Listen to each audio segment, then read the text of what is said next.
Buenas tardes. Bueno, damos comienzo a la sesión de hoy. Llevamos una semana de mucha información, de planteamientos muy diferentes de entender nuestra materia. Y hoy tenemos con nosotros a Fernando del Villar, que nos va a hablar de un tema también bastante controvertido dentro de la educación física, como es la evaluación de los niveles mínimos de aprendizaje. Fernando del Villar es profesor de didáctica de la actividad física y del deporte e iniciación deportiva en la Universidad de Extremadura, en la Facultad de Ciencias del Deporte. Es presidente de la Asociación Española de Ciencias del Deporte, una asociación encaminada a dar un rigor científico y un cuerpo de conocimiento sólido al tema del deporte. Y bueno, tiene un currículum muy extenso, publicaciones científicas, tesis doctorales dirigidas. Otro dato importante de su biografía es que fue decano fundador de la Facultad de Ciencias del Deporte de la Universidad de Extremadura en el año 1994, con mucha juventud y con muchas complicaciones para echarlo a andar, y con el mérito que eso conlleva. No me extiendo más. Es un tema, yo creo que despierta muchas inquietudes entre todos y bueno, en la parte final de la ponencia abriremos un pequeño debate para que le preguntéis lo que queráis. Bien. Muchas gracias, buenas tardes. En primer lugar, lógicamente, aprovechar para agradecer la invitación, especialmente a José Ramón, fue alumno de esa primera promoción en la Facultad de Cáceres y la verdad es que me ha dado mucha ilusión el que pueda estar con vosotros hoy en esta sesión. Vamos a ver, en principio, la propuesta que yo traigo a debatir es una propuesta abierta y que espero que genere suficiente debate como para que luego en el turno de intervenciones podamos intercambiar puntos de vista. Parte de nuestra experiencia en la formación de profesores en formación inicial y por tanto llevamos 20 años trabajando como profesor de didáctica y también ese tiempo vinculado a las prácticas y por tanto con un seguimiento directo de lo que pasa en los centros de secundaria. Por tanto, el debate que vamos a plantear parte del análisis de esta evolución en la cual hemos visto qué cambios se han ido produciendo en la educación física dentro del sistema educativo y cómo nosotros desde la universidad intentamos también influir para hacer estos cambios. En este sentido, comentaros que la estructura va a estar definida en tres partes. La primera intenta establecer el análisis de cómo la competencia motriz ahora mismo ha quedado un poquito fuera del sistema educativo, ahora comentaremos por qué. El segundo tiene que ver con de qué manera podemos evaluar esta competencia motriz más allá de lo puramente de ejecución motriz, y el tercero va vinculado a cómo se pueden plantear niveles mínimos y qué cambios provoca la existencia de esos niveles mínimos. Y para ello os traemos los resultados de una investigación con 4 profesores en formación permanente, en la cual hemos aplicado un programa de intervención para mejorar el clima de motivación en las aulas y, por tanto, ese clima orientado a las tareas y, por tanto, a los niveles mínimos, ha provocado un montón de cambios en la enseñanza. Y, por tanto, esos datos son los que más me interesaría que debatiéramos como soporte empírico a las argumentaciones que voy a ir exponiendo. Bien, por tener un movimiento más amplio, me voy a levantar, si os parece, y vamos a ir haciendo un recorrido por estos 3 epígrafes en los cuales vamos a ir comentando algunas cuestiones. Bien, el primer análisis que quiero plantear es cuando uno revisa el currículum, las enseñanzas mínimas, se plantea que la evaluación se hace a partir de las competencias básicas. Este análisis lo que viene a definir es que en el nuevo documento se priorizan de una manera bastante definida estas competencias como competencias prioritarias. Y tenemos que entender que estas competencias van a servir después para que los sistemas de evaluación, los criterios de evaluación, se hagan explícitos. Bien, esto podría parecer coherente si no fuera porque la competencia motriz queda fuera del sistema educativo y no se define como una de las que van a ser prioritarias dentro del sistema y, por tanto, nos lleva a preguntarnos por qué no existe dentro de esas 8 competencias imprescindibles una competencia ligada al ámbito motor. Bien, hay múltiples hipótesis que permiten establecer este análisis, pero una de las que yo establezco es que es probable que la propia profesión, nosotros mismos hayamos sido los que de algún modo han generado esta dinámica en la cual la competencia motriz no se ha definido. Y ahora comentaré después cuáles son los argumentos sobre los que intento establecer mi hipótesis. Bien, no hay ninguna competencia vinculada al ámbito motriz, pero sí, en cambio, definen que dos de ellas van a tener relevancia para nuestra materia, pero siempre desde una perspectiva subsidiaria en la cual la educación física sirve para otros fines, en principio de orden superior, en el cual estos fines tienen un valor en sí mismos y, por tanto, nosotros servimos en tanto que servimos para otros fines, pero no como aspecto específico de nuestra materia. Bien, habrá alguno de vosotros que diga, bueno, es que esa es la función realmente que tenemos. Nosotros tenemos una función de servicio al sistema educativo y, por tanto, los fines generales están por encima de lo puramente motriz. Podría ser, por tanto, un punto de partida interesante, pero también habrá otros de vosotros que diga lo más importante es lo específico, lo más importante es la motricidad y lo otro factor es un factor complementario.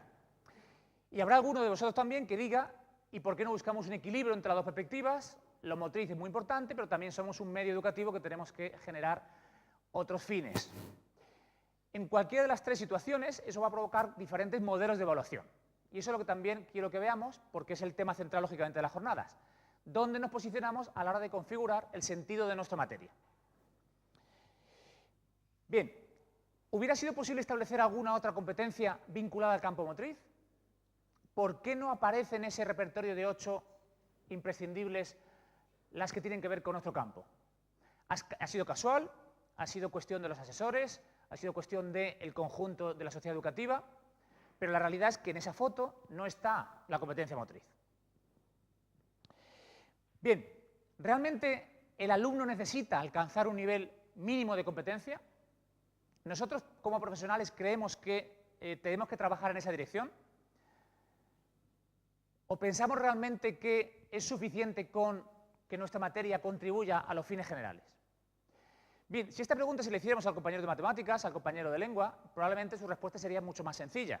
Te dirían que lo primero es desarrollar la capacidad matemática, la capacidad lingüística, la capacidad para comunicarnos en otra lengua, pero en el seno de nuestra profesión existe, como hemos comentado, y lo podremos ratificar probablemente en el debate, diferentes puntos de vista. Es decir, no hay uniformidad en el planteamiento, lo cual es bien, no es ni bien ni mal, es una característica de nuestra materia que no existe una única visión de la asignatura. Por tanto, habrá gente que diga que no es relevante que exista una competencia motriz mínima, común, que el chaval tiene que alcanzar al finalizar la secundaria. Bien, ¿hasta qué punto nosotros consideramos básica esta competencia? Yo creo que uno de los indicadores por los cuales no estamos en ese núcleo de 8 competencias es porque nosotros mismos no creemos de manera general, o al menos generalizada, que sea necesaria una competencia básica. Y somos los primeros que en la profesión dudamos de esta necesidad. No sé si ahora hiciéramos algún tipo de sondeo, qué porcentaje sintonizaría con esta idea, pero sí es cierto que, hablando con los colegas, es una idea generalizada que lo motriz no es lo más importante a lo cual nosotros tenemos que dedicarnos, sino en tanto que es un medio para desarrollar otras capacidades. Y por tanto, nos pueden tachar de antiguos o desfasados si priorizamos los aspectos motrices sobre los demás. Bien, vinculado también al sentido de las jornadas, ¿cómo evaluaríamos esta competencia motriz? Si ya es difícil definir este patrón de competencia motriz, más difícil es establecer un patrón universal, común, para evaluarlo. Porque ¿qué evaluaríamos? ¿Solo la ejecución? ¿Evaluaríamos la adquisición cognitiva? ¿Evaluaríamos la actitud hacia la actividad física? ¿Valoraríamos el esfuerzo? ¿Qué es lo que indicaría que ha adquirido esa competencia motriz? Claro, esto nos sitúa en el centro del debate, que es lo que yo creo que condiciona el que hoy en esa foto no esté la competencia motriz. Nos movemos en un currículum diverso donde cada uno en nuestro centro hacemos lo que nos parece, lo cual le da bastante autonomía a nuestro trabajo, pero yo creo que nos quita valor social en la medida que un chaval sale de un centro y va a otro y puede repetir lo mismo en diferentes cursos o puede tener experiencias muy variadas. Con lo cual, cuando ese niño llega a casa y comenta lo que ha hecho, es difícil que los padres y el propio chaval puedan comprender qué sentido tiene lo que hace cada día. Si resulta que en cada centro se hacen cosas diferentes y que incluso pueden ser la misma en diferentes cursos, pues nos hace dudar de cuál es el sentido de nuestra profesión.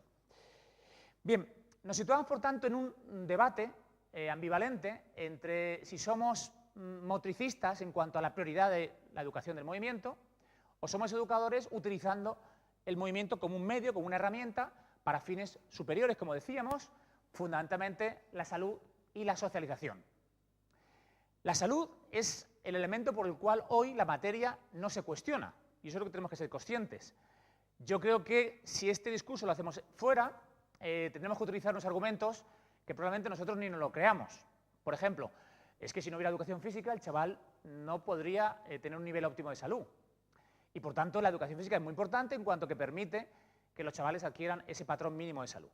Y nosotros en el día a día sabemos que no hay ningún cambio vinculado a lo que hacemos cada día en la sesión de educación física, sino en todo caso a través del deporte complementario, porque se necesitan mucho más horas que las propias que damos cada día en la materia. Pero claro, de puertas afuera no podemos decir que esto es así, porque entonces la materia llegaría a ser mucho más cuestionada. Es decir, por de puertas afuera habrá que decir, seguro, que la educación física permite mantener un nivel de bienestar.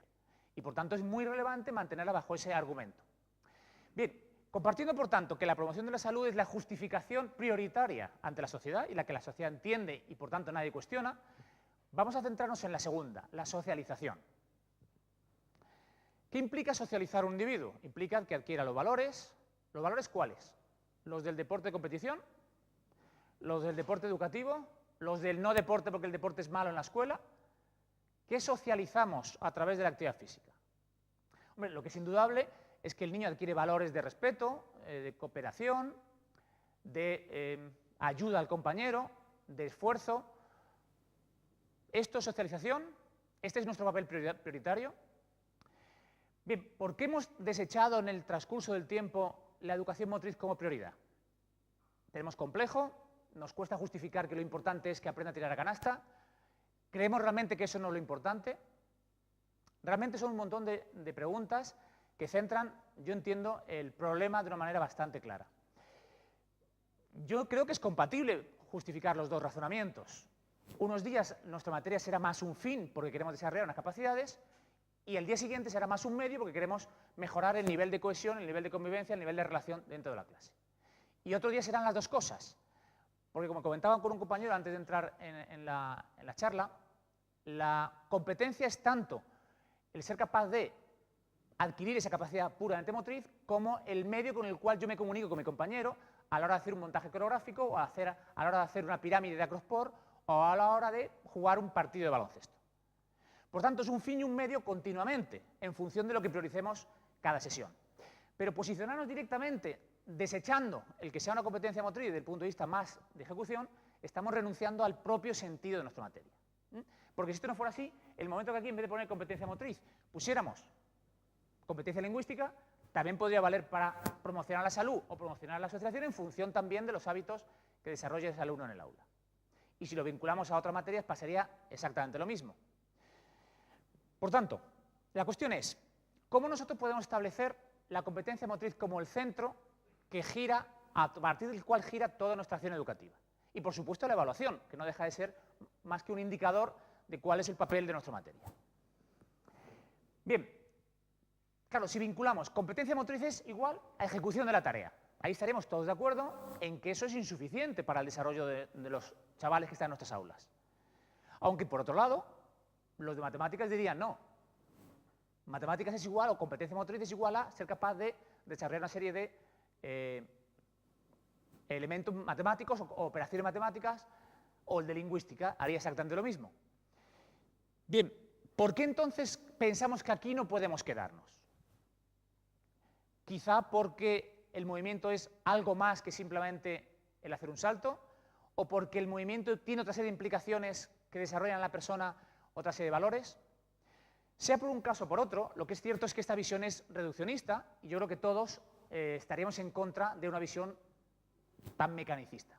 Y sobre todo cuando venimos de un modelo en el cual el cuerpo no es más allá que simplemente un conjunto de órganos y sistemas. Pero también es eso. Por tanto, la clave está en intentar dar otra orientación a la competencia motriz.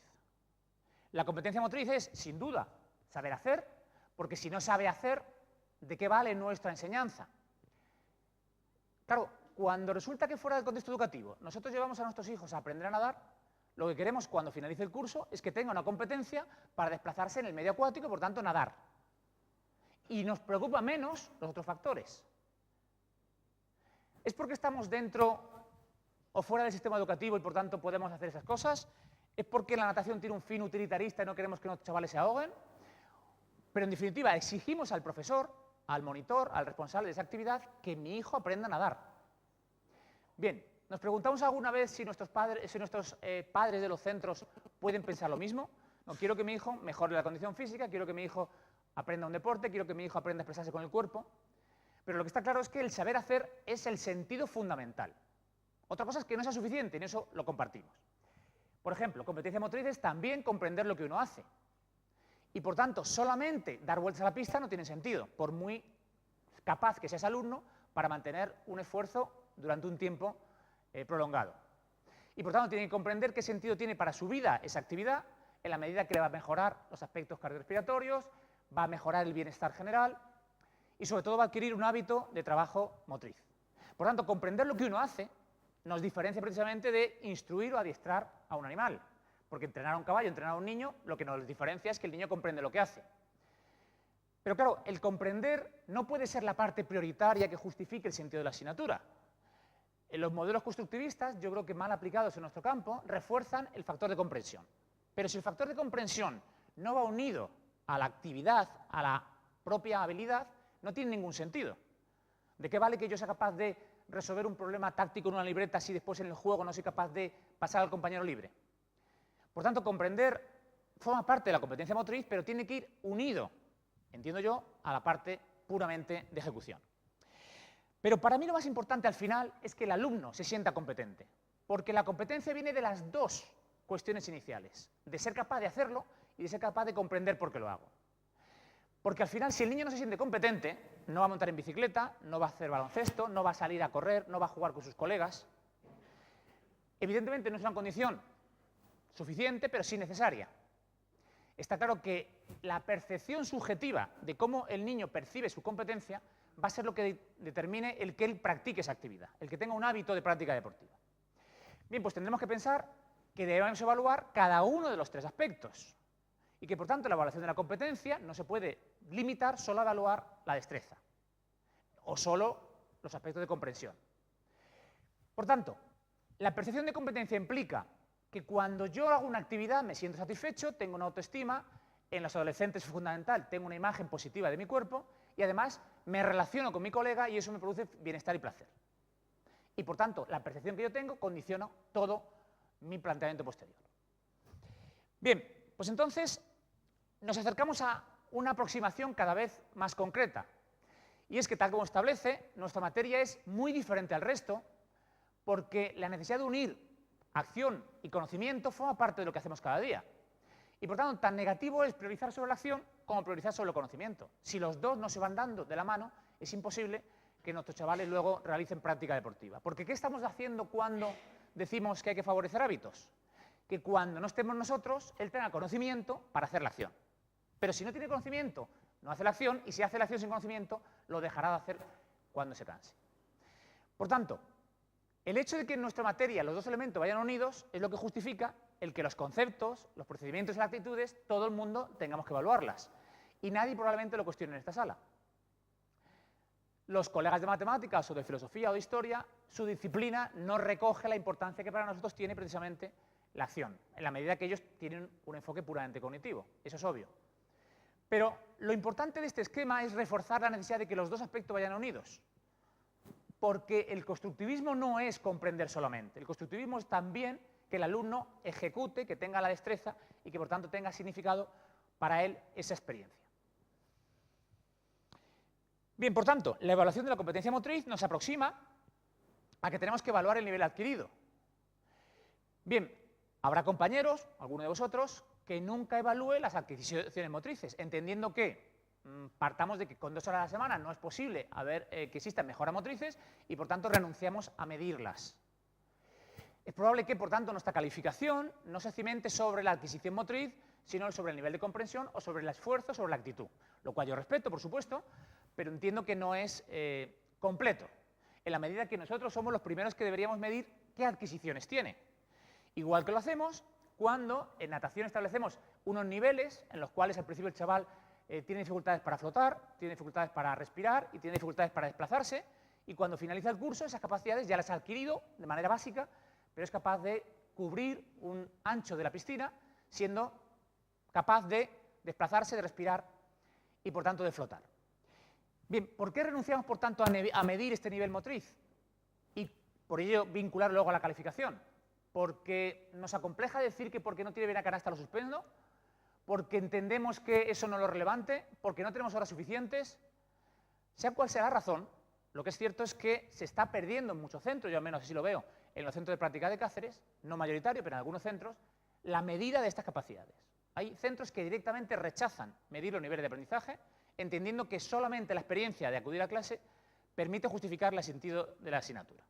Por tanto, no es algo que sea raro el que podamos definirlo. Bien, si nos situamos en que debemos evaluar el saber hacer, el saber cómo hacer, es cierto que en esa perspectiva solamente sería justificable si el contenido tuviera un carácter muy complejo, un carácter vinculado a los conocimientos, por ejemplo, con la condición física. Pero claro, vincular la calificación del bloque de condición física solamente a lo que el alumno es capaz de conocer sobre ese elemento, entiendo que es al menos pobre. Y por tanto tenemos que medir también qué nivel de condición física ha adquirido para que esa competencia sea completa. Bien, pero ¿qué pasa entonces con las actitudes? No medimos las actitudes, no medimos el esfuerzo. Claro, cuando a un chaval le planteamos un nivel de adquisición y después de 3 meses no lo ha adquirido, nos preguntamos por qué no lo ha adquirido. Puede ser porque no esté motivado, puede ser porque no tenga el conocimiento para hacerlo, puede porque no tenga el hábito, pero la realidad es que pasados 3 meses está igual que cuando empezó. ¿A partir de qué decisión tomamos? ¿Le suspendemos y le decimos es tu problema? ¿Le aprobamos porque hemos visto que se ha esforzado? ¿O simplemente no tomamos una decisión, sino simplemente constatamos que aprueba todo el mundo y por tanto la asignatura no exige esa adquisición? Es decir, la actitud, ¿qué nos está definiendo? Nos está definiendo si ese alumno tiene la competencia percibida para hacer esa actividad. Y por tanto es fruto de la suma básicamente de 2 cuestiones, bajo nuestro punto de vista. Por un lado, ¿cuál es su nivel de motivación? Y por tanto la actitud será positiva si lo que nosotros le planteamos le interesa, si él mismo tiene predisposición positiva hacia la actividad física, pero también sin duda la actitud está condicionada a su grado de autonomía y responsabilidad y por tanto de madurez. Lo que preguntaba ayer a vuestros colegas del CPR y me decían que el nivel de comportamiento y disciplina en Asturias quizás sea mejor que el resto del país, que aquí los chavales son menos conflictivos de manera general, aunque por supuesto habrá excepciones y algunos de vosotros estarán en algún centro complicado. Pero en Extremadura, por ejemplo, estamos viendo cada vez que hay más conflictos en las aulas y no estamos ajenos en educación física, obviamente. Por tanto, la autonomía y responsabilidad está detrás de la actitud del alumno.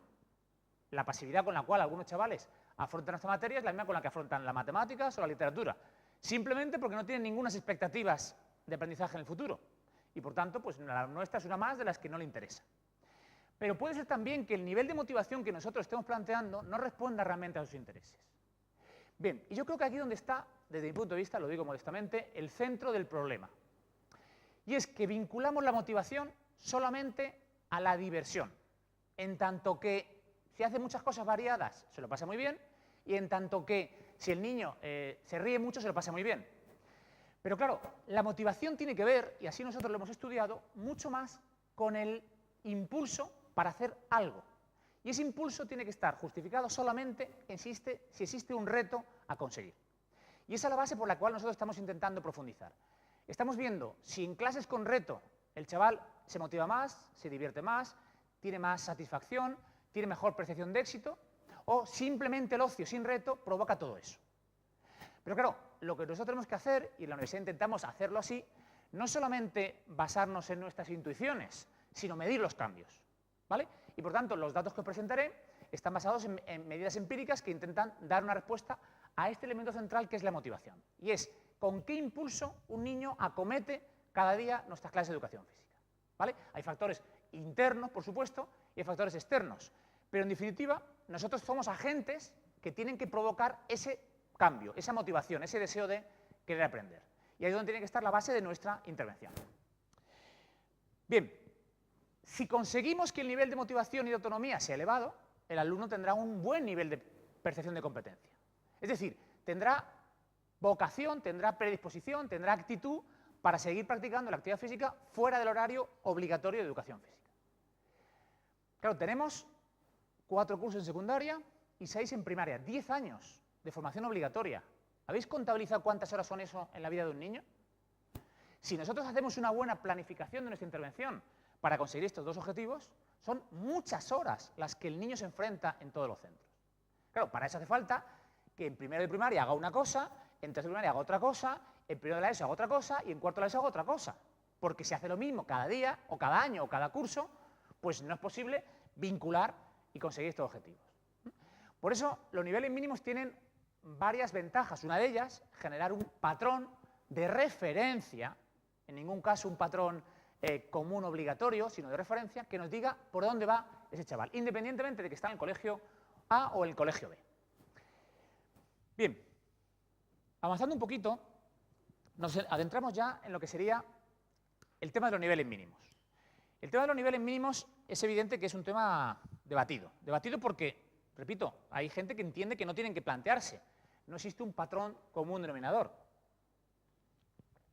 En la medida que nuestra materia es suficientemente rica y abierta como para que yo no tenga que compartir con mi colega de al lado un mismo planteamiento. Lo que yo no sé si eso es libertad de cátedra o es a veces dejadez. Claro, ante esa situación tan abierta, donde yo puedo hacer cualquier cosa, nadie me va a cuestionar que lo que hago está mal. Por tanto, a lo mejor me refugio en esa perspectiva de libertad de cátedra para hacer lo que me parezca. Bien, vamos a entender que no, que es realmente libertad de cátedra porque la mayoría entenderá que es así.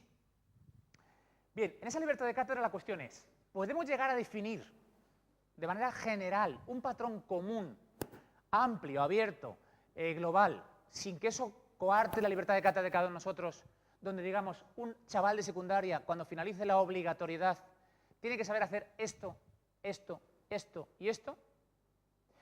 Bien, en otras materias lo tienen clarísimo. Matemáticas, está incluso estructurado de manera muy cerrada. No estamos diciendo que haya que cerrar. Lo que estamos diciendo es que tengamos un patrón de referencia que nos vincule a la profesión y que nos diferencie de los de matemáticas, o los de lengua, o los de literatura, o los de filosofía. Y es ahí donde yo creo que el debate tenemos que centrarlo. ¿Qué es lo que debe saber un chaval que finaliza la secundaria? Saber hacer y saber cómo hacer. Bien, pero la pregunta que yo voy a intentar responder con vosotros a través de los datos es si la definición de estos niveles mínimos ayuda al aprendizaje. ¿Y qué efecto va a tener eso sobre la profesión, sobre la consideración de la asignatura, sobre la perspectiva que tiene un niño cuando finaliza la secundaria? ¿Vale? Por tanto, no quiero llegar a un universal común hoy, por supuesto, ni tampoco mañana, ni tampoco a corto plazo, pero sí al menos una reflexión de qué entendemos por la competencia motriz. Y que, por tanto, cuando dentro de 5 años, 10 años, haya una nueva reforma del sistema educativo, podamos definir toda la profesión que esto es lo que un chaval tiene que haber adquirido al final de la secundaria. Bien, nosotros trabajamos en este estudio a través de un programa de intervención basado en las 6 áreas del target. Estas áreas que creó Carol Ames ya hace tiempo son una pauta metodológica muy concreta que intentamos llevar a las aulas. ¿Qué estamos diciendo? Que para que esa motivación sea el impulso para hacer la práctica, necesitamos circunscribirlo a 6 áreas que definan cuál es nuestra pauta metodológica. ¿Vale? ¿Qué es lo que hemos hecho? Hemos cogido, como decimos, 4 profesores en ejercicio, 4 profesores de formación permanente, y hemos trabajado con ellos durante 16 sesiones intentando que apliquen estas 6 áreas y que, por tanto, en su vida cotidiana intenten polarizar su trabajo en esa dirección. ¿Vale? Lo que vamos a hacer entonces es plantear esas 6 áreas de una manera detallada y luego en la evaluación que se genera a partir de estas áreas. Empezamos con la primera. Vamos a ver, las tareas en el ámbito motriz no tienen el componente académico que tiene una tarea de matemáticas, donde toda la sociedad entiende que eso es muy importante.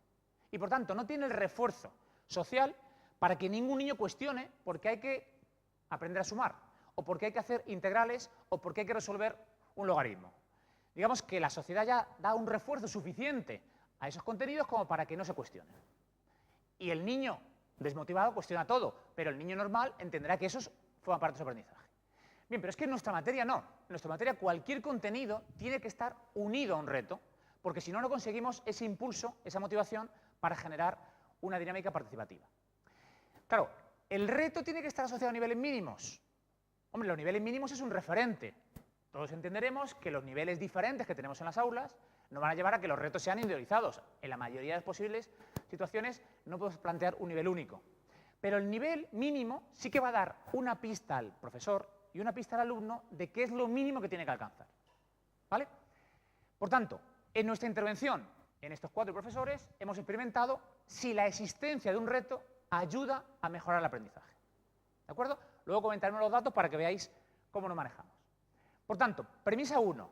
Todas las tareas tienen que estar definidas en reto, como un reto. ¿Vale? En cualquiera de las habilidades podríamos definirlas. Por ejemplo, no sé, en voleibol, ser capaz de hacer un saque desde la línea de 9 metros. Ese reto, previamente, ha tenido que definirse de una manera mucho más cercana. Empieza a 1 metro y tienes que intentar pasar la red. Cuando consigas a 1 metro 3 éxitos, échate 1 metro para atrás y, por tanto, repite la tarea a 2 metros de distancia. Y así, sucesivamente, hasta que llega a los 9 metros. Eso nos permite que habrá chavales que en una sesión lleguen a 9 metros y otros que necesiten 3, porque su patrón de ejecución no es tan correcto. No importa tanto la consecución del reto como el mecanismo que desencadena al niño para llegar a ese referente. Por tanto, el reto en sí mismo es importante, pero más importante es los mecanismos que desencadena a la hora de compararme con el de al lado, a la hora de compararme conmigo mismo y a la hora de establecer un patrón de motivación. Si no hay reto y simplemente saca al 3.º o 4.º intento, el niño no va a entender significado a lo que está haciendo. Bien, el segundo aspecto tiene que ver cómo gestionamos la autoridad. Esto es un tema que les interesa mucho a los profesores porque cada vez tenemos más problemas de control de la disciplina y a nadie nos gusta la función policial de tener que llamar la atención al niño que está molestando al compañero.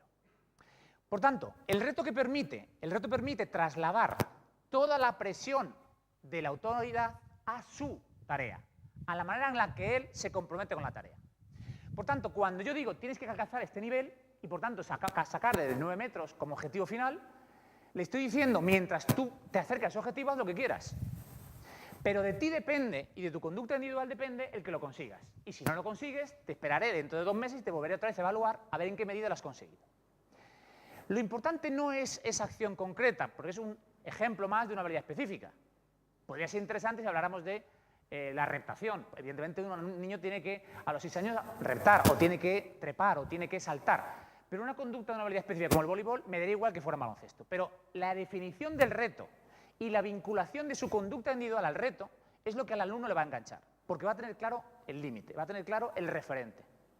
Por eso me da igual que el referente sea sacar de 9 metros o sacar de 4, pero el referente que establezcamos es el que va a marcar la metodología de intervención. Por tanto, la gestión de la autoridad no recae en que el profesor quiere que hagan 10 vueltas a la pista, como que sean capaces de mantener su esfuerzo durante X tiempo y que ellos aprendan a autorregularlo a partir del control de la frecuencia cardíaca. Bien, tercer aspecto, que no le damos suficiente importancia y que para el niño es primordial. Para cualquier persona que aprende, para cualquiera de nosotros en cualquier ámbito necesitamos continuamente del refuerzo. Bien, ¿qué es lo que priorizamos? Que ese reconocimiento esté vinculado al esfuerzo personal, por supuesto. No basado en la comparación con el de al lado, que es mejor o peor que tú, sino autorreferenciado. El objetivo es llegar a 9. Hoy has conseguido hacerlo de 1 metro, mañana de 2. Te felicito porque has conseguido avanzar. Bien, ese refuerzo, ese reconocimiento, hace que la motivación del alumno aumente. Siempre que sepa cuál es el lugar al cual tiene que llegar. Porque avanzar sin saber a dónde no llega no es un patrón de comportamiento adecuado. ¿Vale? Por tanto, el reconocimiento pasa por definir un patrón mínimo y el recorrido que tiene que alcanzar. Por tanto, desde mi punto de vista, es innegociable el nivel de partida. Por supuesto, será un nivel de referencia. Por supuesto, el nivel de referencia será un patrón sencillo, vinculado a la salud, una condición física, y vinculado a un mínimo común para tener continuidad en un deporte. Pero ese referente que ejemplifico con el saque de 9 metros, lo que nos permite es que en esa cadena de logros que el chaval va haciendo desde que saca de 1 metro hasta que saca de 9, yo tengo que ir reconociendo su esfuerzo. ¿De acuerdo? Por tanto, no negociamos el límite final, que es 9 metros, lo que negociamos es qué tiempo necesitas para alcanzar esos 9 metros. ¿Que el primer día no puedes? Tienes 2 días, 3 días en tu casa, en el recreo, tienes que llegar aquí. Cuando llegues, no tengo prisa, tú tienes que utilizar tu tiempo, tú tienes que autorregular, tú tienes que establecer tu comportamiento individual, pero tienes que llegar. Porque si no planteo un listón, no hago nada. Y el ser humano intenta economizar esfuerzos. Lo que no tengo que hacer, no lo hago. Bien, cuarto elemento clave. La evaluación que nosotros plantearemos, por tanto, y ya sintonizo con el eje de la comunicación, del tema, está vinculado a que yo tengo que evaluar ese reto. Porque eso tiene que tener, además, una compensación para el alumno. ¿Vale? Y aquí entramos en lo que cada uno le dará. Uno le dará el 100% de la calificación, otros el 50%, otros el 60%, otros el 20%. Cada uno, bajo vuestra filosofía, hará lo que considere oportuno. Pero tiene que existir esa evaluación que nos permita a nosotros constatar, por un lado, qué grado de adquisición tiene y que además podamos arrastrar esa referencia a lo largo de los 4 años. Y por tanto, lo que te decía, yo tengo todo el tiempo del mundo. Lo que quiero es que llegues a ese nivel. Que necesitas un mes, que necesitas 3 meses, pero tú tienes que alcanzar ese nivel. Y a partir de ahí establecemos la negociación. Bien, pero por supuesto también, dentro de ese proceso, tengo que evaluar también el esfuerzo. Indudablemente, el nivel de partida no es homogéneo. Pero cuida con eso, porque bajo esa diferencia de nivel, a veces lo que escondemos es, bueno, si este chaval no quiere o no puede, pues, ¿qué vamos a hacer? Que pase. Bien, y no analizamos la razón por la que ese nivel no lo ha adquirido. El problema no es que adquiera o no adquiera, sino por qué no lo ha adquirido. Porque su nivel inicial es muy bajo, porque su nivel de motivación es muy bajo, porque su nivel de implicación es muy bajo, porque su nivel de autonomía y responsabilidad es muy bajo. Es que son muchas causas diferentes, que requieren intervenciones diferentes. El plantear ya un referente de un nivel marca el punto de comparación. Ahora, ¿por qué no alcanza ese nivel? ¿O es que pensamos que un chaval no es capaz de, un chaval sano, mantener un esfuerzo 15 minutos? Perfectamente lo hace, porque lo hace a lo mejor no corriendo, sino bailando. Por tanto, no es un problema de capacidad motriz, sino que es un problema de contexto. El contexto de dar vueltas a la pista es muy aburrido. Bueno, no lo hagamos en ese contexto. Hagámoslo con música, hagámoslo a través de un mecanismo más lúdico, porque lo que nos interesa es que desarrolle la capacidad aeróbica de mantener el esfuerzo. Es innegociable mantener los 15 minutos. Me da igual que lo hagas corriendo o que lo hagas bailando, pero tienes que mantener el esfuerzo. ¿Por qué? Porque es importante para tu salud, no es un capricho mío. Es decir, ahí es donde está el patrón de referencia. El reto se marca por la necesidad que para uno tiene esa experiencia de aprendizaje. Bien, quinto elemento que tiene una enorme importancia en el currículo. ¿Qué tiempo dedico yo a cada uno de estos aprendizajes? Y ahí entra un montón de variables. Bueno, lo que quiero es que tenga multitud de experiencias. Y decimos, pues un día bádminton, otro día indiaca, otro día baloncesto, otro día condición física. Y al año que viene a lo mejor hasta repetimos lo mismo. Bien, es que tiene que haber un tiempo de aprendizaje para que el niño el reto lo pueda abordar con intensidad. Cuando yo os decía, tienes que sacar de 9 metros, si tardas un día, bien. Si tardas 3 días, igual de bien. El reto está ahí. Bien, ¿le estamos dando tiempo a nuestros alumnos para que aprendan las habilidades que le planteamos? ¿O creemos, falsamente bajo mi punto de vista, que cambiando actividad se lo va a pasar mejor? No, se lo pasa mal si tiene que hacer algo sin sentido, sin vinculación a sus intereses, sin un reto de mejora. Y se lo pasa bien si él da sentido a lo que hace y además va mejorando y recibe refuerzo en su mejora. Y ahí es donde está la clave de la motivación. Es motivante en la medida que el reto está a mi alcance, siento impulso para alcanzarlo y recibo refuerzo del profesor cuando lo consigo. Ese es el reto y no la pura diversión, el puro ocio de entro en una clase, hago una serie de cosas, me voy y finalmente no sé qué he hecho. Y al día siguiente voy otra vez por obligación, pero realmente no estoy haciendo. Y finaliza el curso de educación que has hecho. Bueno, hemos jugado. Bueno, yo creo que no es incompatible. La clave está en que esta gestión del tiempo permita, por ejemplo, ¿cuántas sesiones dedicamos a cada contenido? ¿Unidades de 3 sesiones? ¿Realmente provocan algún aprendizaje? ¿Unidades de 5, unidades de 10, unidades de 12? Es que no puedo estar todo un mes con el voleibol. Mis alumnos se aburren. ¿Analizamos qué pasa? ¿Analizamos por qué se aburren? A lo mejor es que no estamos siendo capaces de conectar con su nivel de aprendizaje. ¿O no hemos sabido generar un contexto de práctica adaptada de 2 contra 2 y estamos haciendo jugar 6 contra 6 y no tienen capacidad para que el balón pase a otro campo? Claro, es que tenemos que adaptar los niveles también de las tareas. Es decir, son un montón de interrogantes que espero que luego salgan al debate, pero que sin duda condicionan vuestras decisiones curriculares. ¿Cuántos contenidos? ¿Cuánta duración de las tareas? ¿Cuántas tareas por sesión? Un montón de decisiones que condicionan la gestión que el niño necesita. Bien, pero como el modelo lo que no quiere es favorecer el individualismo y el comportamiento particular de cada chaval, sin duda también tenemos que trabajar otros aspectos socializadores. De manera más sencilla, con un arma y una herramienta muy poderosa en educación física, muy poderosa, para lo bueno y para lo malo. ¿Recordáis alguno como niños y estudiantes cuando os decían, venga, 2, que salgan y que hagan equipos? Y nos ponían a todos en la pared. Y llegaba Juan y decía, elijo a Sofía, elijo a Pedro, elijo a Antonio. Y según íbamos quedándonos atrás, íbamos teniendo la sensación de que éramos los más torpes, los más malos, los más pobres. Bien, ¿cómo era el sistema para hacer los equipos en el recreo? Vamos a jugar los pies. Y el que gana, elige. El agrupamiento ese es absolutamente cruel, porque lo que está generando es la percepción de que el que se queda y no le eligen no vale para nada. Bien, cambiando el sistema, lo que planteamos es que la percepción del niño es, yo cuando entro en la clase me puedo tocar con cualquiera. No hay ningún elemento de discriminación, ni chico, ni chica, ni alto, ni bajo, ni capaz, ni menos capaz. Todos son susceptibles de ser mis compañeros. ¿Por qué? Porque el sistema de agrupamiento es arbitrario. Una vez es por el color, otra vez es por la altura, otra vez es por la ropa que llevamos, otra vez es por la proximidad geográfica en la que estamos unos al lado de otros. Pero cambiando continuamente de grupos, de parejas y de compañeros, y además bajo un criterio arbitrario, al final, en algún momento de la sesión o de los días sucesivos, me va a tocar con todos. Y sobre todo, nadie va a quedar excluido. Por tanto, para que este sistema de motivación no genere rechazo, y podéis comprobarlo cuando a algún niño le preguntáis, ¿por qué no te gusta la actividad física? ¿Por qué no quieres plantear? Le cuesta decirlo, pero al final es que no me eligen mis compañeros. Es que no quieren que juegue con ellos. Bien, pues esta es una de las claves por las cuales hay abandono del deporte y sobre todo rechazo a la actividad física. Porque es muy explícito que no me eligen mis compañeros. Es muy evidente para la realidad social de ese grupo. Bien, tenemos que incorporarlo, por tanto, al modelo de intervención de las áreas del clima motivacional. Que no haya percepción de discriminación. Todos son susceptibles de ser elegidos en ese grupo. Bien, pasamos entonces a los datos. ¿Los datos qué es lo que van a plantear? Lo que van a plantear es medidas empíricas de cómo los niños perciben esta realidad. ¿De acuerdo?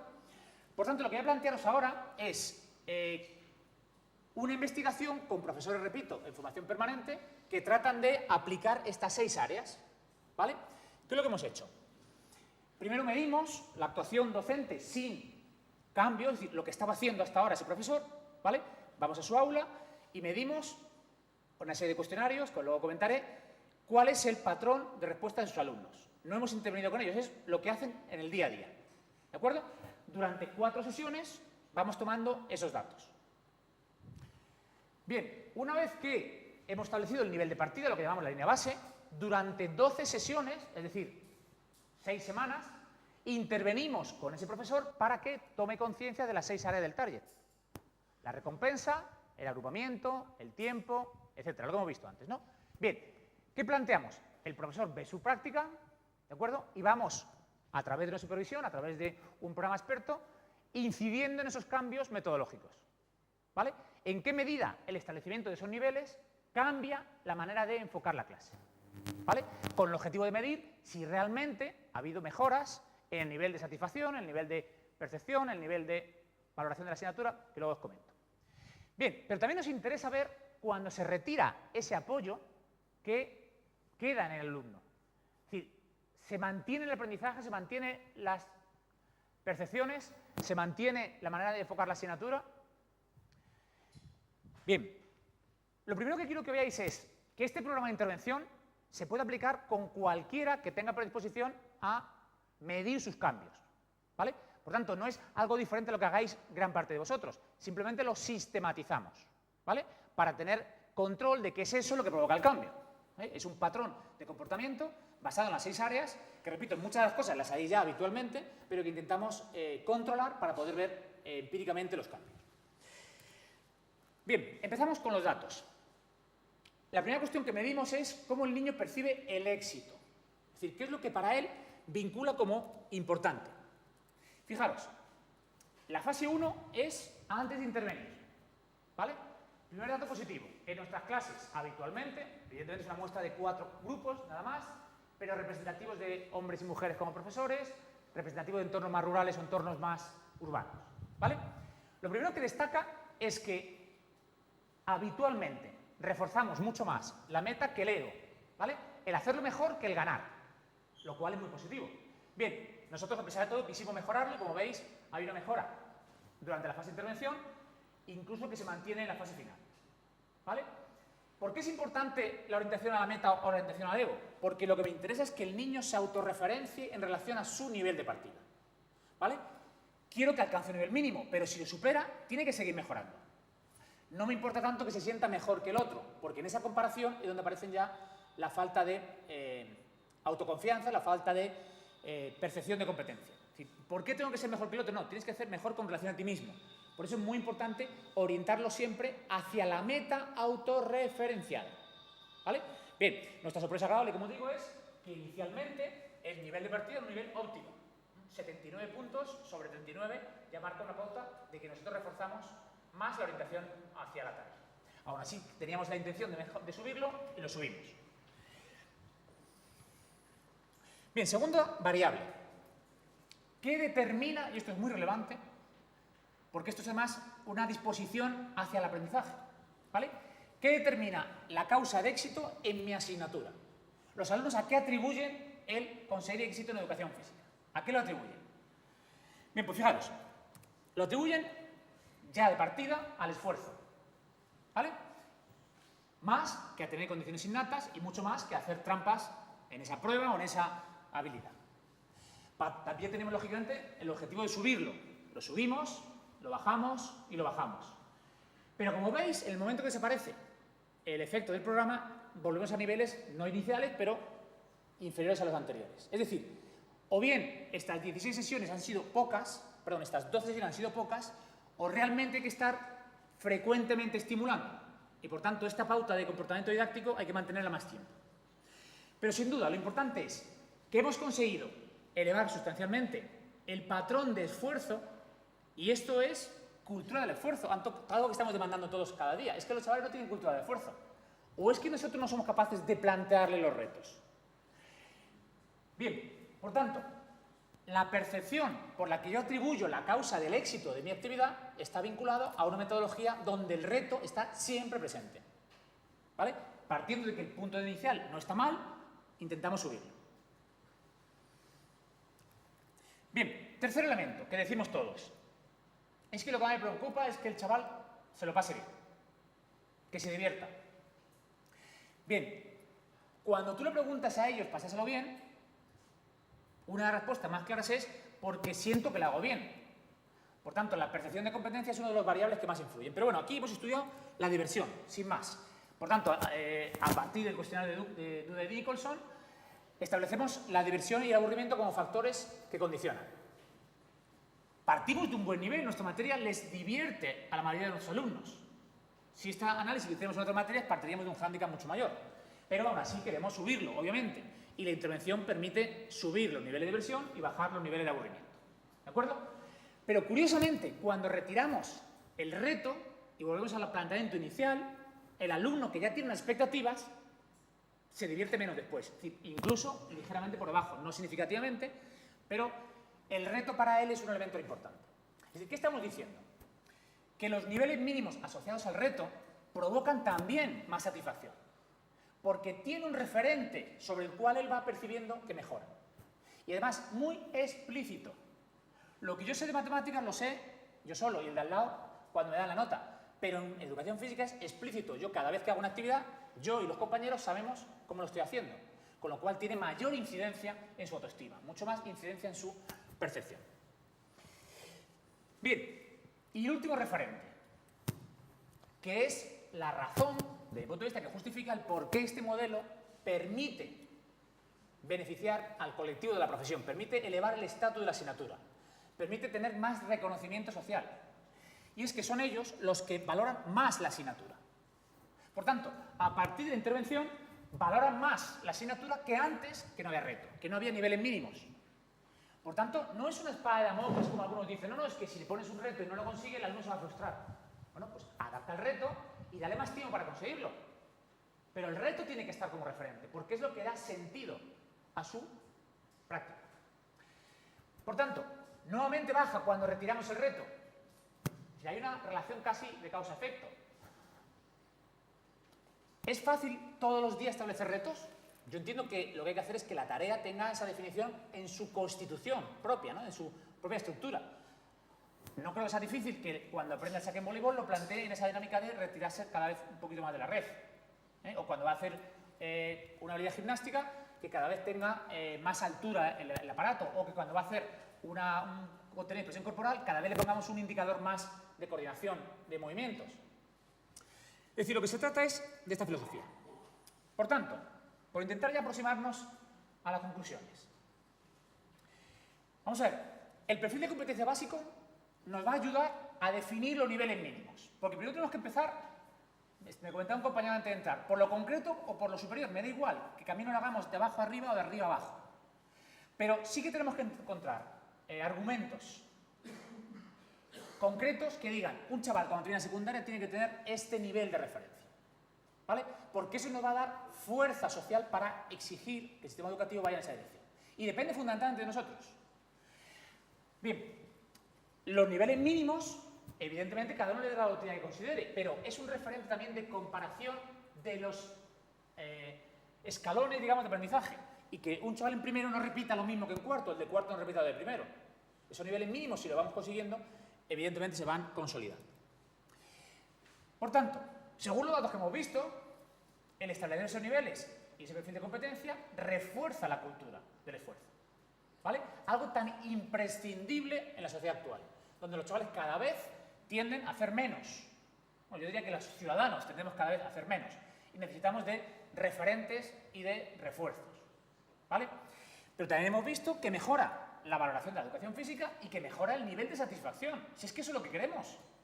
Si es que los chavales se van a divertir más en cuanto que van a tener ese referente para trabajar, para esforzarse, para mejorar. Y la motivación va a estar basada, como digo, en ese criterio de mejora. Bien, en cualquier caso, creo que la organización os va a daros un CD con todas las presentaciones y podéis tenerlo más tranquilamente para profundizar en ello. Y me gustaría ahora comentaros alguna cuestión más. Bien, entramos en algunos ejemplos más concretos. Empezamos por el bloque de juegos y deportes. Vamos a ver, he cogido esto básicamente porque es más fácil operativizarlo, pero me valdría igual para cualquier otro. Partimos de la primera premisa. Menos de 12 sesiones permiten que un chaval aprenda lo básico del baloncesto. Porque ¿qué es lo básico del baloncesto? Pasar, botar y tirar. Bien, ¿qué buscamos con esas tres habilidades? Que tenga el nivel mínimo para poder divertirse. No queremos sacar jugadores de baloncesto y hacer el equipo del colegio. Al menos no será mi interés. Pero sí quiero que ese chaval, cuando en el recreo montemos un 2 contra 2, pueda jugar de manera continua. Bien, vóley es un deporte más complejo para empezar. Si el primer día empezamos 6 contra 6, nadie va a divertirse. Si empezamos 1 con 1, 1 contra 1, 2 contra 2, bajando la altura de la red, modificando el patrón de ejecución, haciendo lanzadas y recogidas, evidentemente puede estar desde el principio jugando. Por tanto, las 12 sesiones no serán largas si el planteamiento es un planteamiento de juegos modificados, de adaptaciones de la estructura del juego, de modificación de los patrones de ejecución. Ahora, si es un 6 contra 6, donde el primer día el que está al saque no llega al otro lado, pues claro, a la tercera clase ya no aguantan más. Es un problema de diseño, no de contenido. Bien, tenemos que llegar a definir, y ahí es donde la profesión yo creo que sería fácil llegar a un patrón universal. ¿Qué entendemos en baloncesto lo básico? Lo que un niño tiene que aprender para divertirse. Repito, para divertirse, no para jugar en el equipo del colegio e ir a la selección asturiana de baloncesto. ¿Qué significa saber pasar? Pues acertar en el momento oportuno al jugador que está libre, es decir, un concepto técnico-táctico. No entendamos, y luego lo veremos en las pruebas, pases contra la pared en un minuto. No, en un contexto real de juego, aunque sea en un 2 contra 2. Aunque en ese 2 contra 2 los defensores tengan un papel pasivo para facilitar la acción de los atacantes. Es decir, adaptar, adaptar, adaptar, juegos modificados en todas sus variables. ¿De acuerdo? Bien, el alumno debe alcanzar un nivel mínimo. ¿Cuál nivel mínimo? El que permita su diversión. ¿Cuál es el indicador de diversión? La continuidad en el juego. ¿Cuándo me divierto jugando al tenis? Cuando estoy dando la bola y la bola pasa a la red. Y no tengo que estar continuamente agachándome a recogerla. Somos capaces de mantener un intercambio de 4, 5, 10 golpeos. Cuando yo consiga eso, me divertiré jugando al tenis. No haciendo la técnica de ejecución con el brazo extendido hacia la izquierda. Por tanto, el nivel mínimo lo vincula ¿a qué? La capacidad de diversión. Pero ese mínimo tiene que tenerlo, porque eso implica esforzarse, implica el reto de avanzar. Bien, imprescindible. En todos los ámbitos psicosociales, el contexto. Si no hay contexto de práctica, no hay posibilidad de aprendizaje.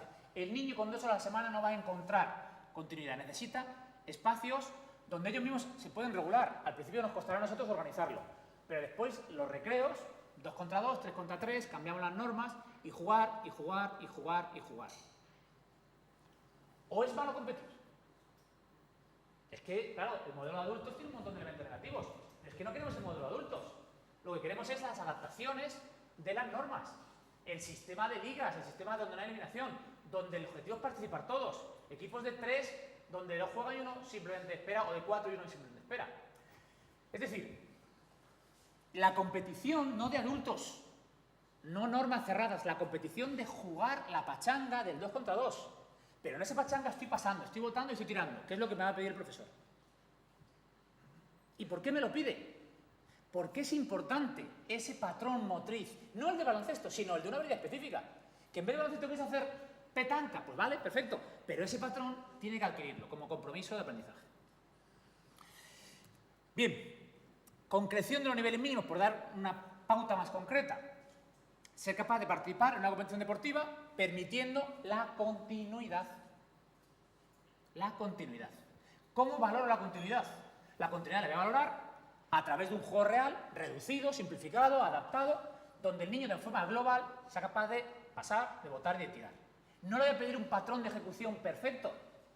Luego veremos algún ejemplo. A lo mejor